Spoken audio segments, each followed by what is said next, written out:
Os 3 aspectos da cruz. Parte 10. No último vídeo, exploramos a importância da identificação com Cristo em sua morte e ressurreição para viver uma vida espiritual vitoriosa. Assim como Adão representou toda a humanidade na queda, Cristo tem o poder de restaurar toda a humanidade para Deus. Nesta parte, vamos explorar o significado das tentações na vida cristã segundo Martinho Lutero. A vida cristã e as tentações. Martinho Lutero dizia que as tentações são uma das 3 coisas necessárias ao desenvolvimento de um santo. Esta afirmação traz consigo algo sobre o que devemos meditar. Porque Deus em sua infinita sabedoria deixou que seus filhos fossem tentados e tentáveis? Muitos entendem que talvez aí, neste ponto, resida o fato de, no pensamento de Deus, um meio de graça, uma oportunidade de provarmos a Ele, e principalmente a nós mesmos, se de fato o amamos acima de tudo e de todos. Deus nos criou com vontade livre, com o direito de escolha. Deseja que provemos e expressemos nossa fé e amor por Ele, mesmo sendo criaturas tendentes a amar apenas a nós mesmos, e vivendo em um ambiente em que existem inúmeras oportunidades de servirmos somente a nossos próprios interesses. Deus não quer que sejamos autômatos, forçados a amá-lo e a servi-lo. Porque o amor expressado forçosamente não é fruto de uma escolha e, assim, não é de fato amor, na sua plena acepção e natureza, pois que este é livre e dependente de nossa escolha para manifestar-se como tal.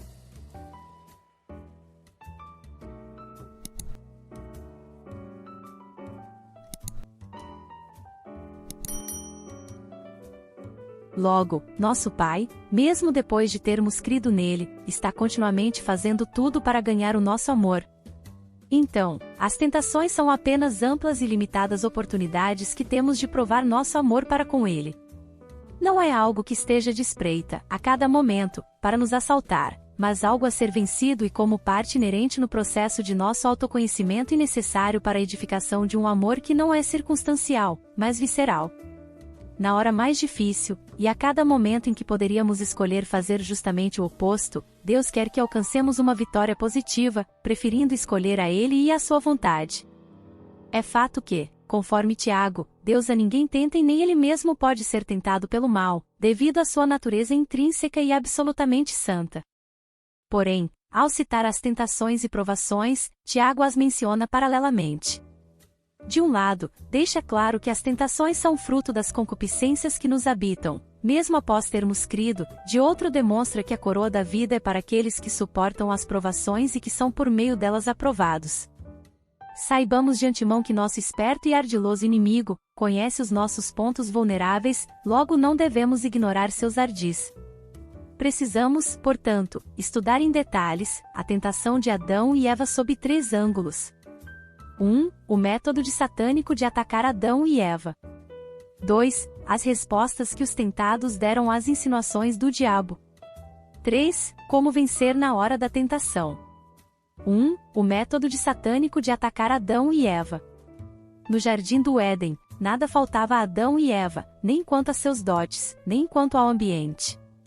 Importante salientar que a ênfase dada por Deus foi a de que eles poderiam usufruir e experimentar de todas as árvores do jardim, à exceção da árvore do conhecimento do bem e do mal. Há, evidentemente, uma correlação imediata disto com a passagem no Evangelho de João com respeito à mulher samaritana. Embora todas as árvores do jardim, as quais que lhes fora permitido comer, pudessem ser agradáveis à vista e boas para se comer, somente a árvore da vida lhes daria plena satisfação. E foi a isto que Jesus se referiu quanto a ele mesmo em contraposição àquele poço que a mulher samaritana buscava descendentar sua sede. Mas, voltando à questão do episódio no Éden, conquanto não tivessem natureza pecaminosa, na infinita sabedoria de Deus, foi-lhes permitido sofrer a intromissão de Satanás e a tentação. Portanto, enganamo-nos se pensarmos que na alma purificada de pecado não existe nada para Satanás tentar. Adão e Eva foram tentados antes da queda, muito embora não existisse neles pecado algum. Não devemos confundir tentação com pecado, nem devemos permitir que Satanás, o acusador dos irmãos, nos prostre sob falsa condenação.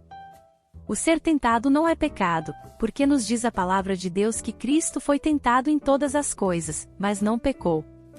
Não nos é dito porque que Adão não ficou admirado de ver aquele animal, a serpente, a falar. Por certo, a estranheza de ver um animal falante já deveria ser suficiente para colocá-lo de sobreaviso. Além disto, parece-nos bem claro que Deus certamente desejava que Adão o consultasse em todas as coisas, e jamais agisse independentemente dele.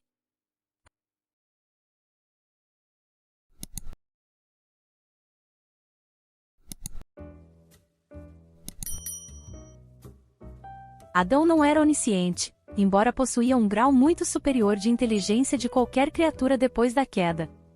Não obstante, seu conhecimento era limitado, haja visto que o próprio nome da árvore da qual ele comeu, a árvore do conhecimento do bem e do mal, já estava a indicar isto. Logo, quais foram os métodos de Satanás, tanto no Éden quanto nos dias atuais, para atacar Adão e Eva, e os seres humanos de forma geral? Inicialmente ele utiliza de duas mentiras. Uma insinuada e outra declarada. Não é de se admirar, posto que ele é o pai da mentira. É assim que Deus disse: Não comereis de toda a árvore do jardim? Havia uma sutil insinuação nesta pergunta.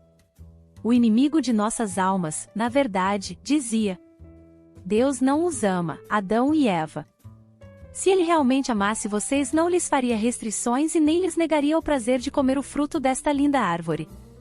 Será que Deus não está sendo mesquinho? Compreendem agora que ele, de fato, não os ama? O inimigo de nossas almas sabe perfeitamente que, se nos convencermos plenamente de que Deus nos ama, e por nós se interessa, e está buscando o nosso bem, nós a tudo resistiremos. Mas se aceitarmos suas insinuações mentirosas, em nosso íntimo surgirão o desânimo, a depressão, a autopiedade, o desespero e tantos outros pecados. É por crerem nestas mentiras do diabo que os homens continuam derrotados, fracos, doentes e incapacitados de se apropriarem das promessas de Deus. Parece que Adão e Eva desconsideraram que Deus é amor. E nós conhecemos e cremos no amor que Deus tem por nós. Deus é amor, e aquele que permanece no amor permanece em Deus, e Deus, nele. 1 João 4 verso 16. Embora possuíssem um certo relacionamento com Deus, expressado na comunhão diária que tinham ao entardecer de cada dia. Na mesma medida em que cremos de todo o nosso coração que Deus nos ama, então experimentaremos a realidade do que significa. Conhecereis a verdade e a verdade nos libertará, João 8 verso 32. Por quê? Porque se percebermos que é o amor de Deus que, em muitas circunstâncias nos impede de prosseguir neste ou naquele aspecto pelo qual passamos nesta existência, e agimos em obediência a Ele, mesmo sabendo que em muitas destas vezes não compreenderemos tudo perfeitamente, mas porque nos firmamos na certeza de seu amor e seu cuidado por nós, então teremos dado um enorme passo para vencer os obstáculos e tentações que se nos interpõem para nos levar a cair e retroalimentar o processo de escravidão a que estamos sujeitos em tantas áreas de nossas vidas e que nos mantém cativos de tantas e tantas formas. A segunda mentira de Satanás para Adão e Eva foi uma afirmação direta. Então, a serpente disse à mulher: É certo que não morrereis, Gênesis 3 verso 4. Agora já não mais insinuava, mas ousava afirmar o que contrariava frontalmente aquilo que Deus dissera. Mas da árvore do conhecimento do bem e do mal não comerás, porque, no dia em que dela comeres, certamente morrerás. Gênesis 2 verso 17.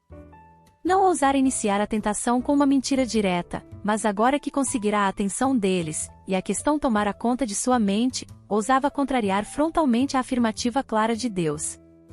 Esta segunda mentira é mais profunda e mais perigosa do que a primeira. Aqui ele diz: Vocês podem pecar e nada vai lhes acontecer. A desobediência não lhes trará a morte. Podem pecar que vocês não sofrerão as consequências. Não é de se admirar que os homens hoje sejam ousados no pecar. E, da mesma forma, não é de se admirar a ausência de convicção de pecado. Portanto, o pai destas falsas esperanças é o diabo. Que outras coisas, se não as mentiras de Satanás, podem causar a carnalidade, o egoísmo e o baixo nível da vida cristã atual? Corremos o risco de entender mal a graça, a ponto de usá-la como permissão para pecar, e, de fato, alguns têm uma noção tão superficial do pecado, que acham que Deus quer que o pecado continue a existir na vida do crente a fim de conservá-lo humilde. Obrigada por assistir até aqui, não percam os próximos vídeos. Graça e paz, irmãs e irmãos.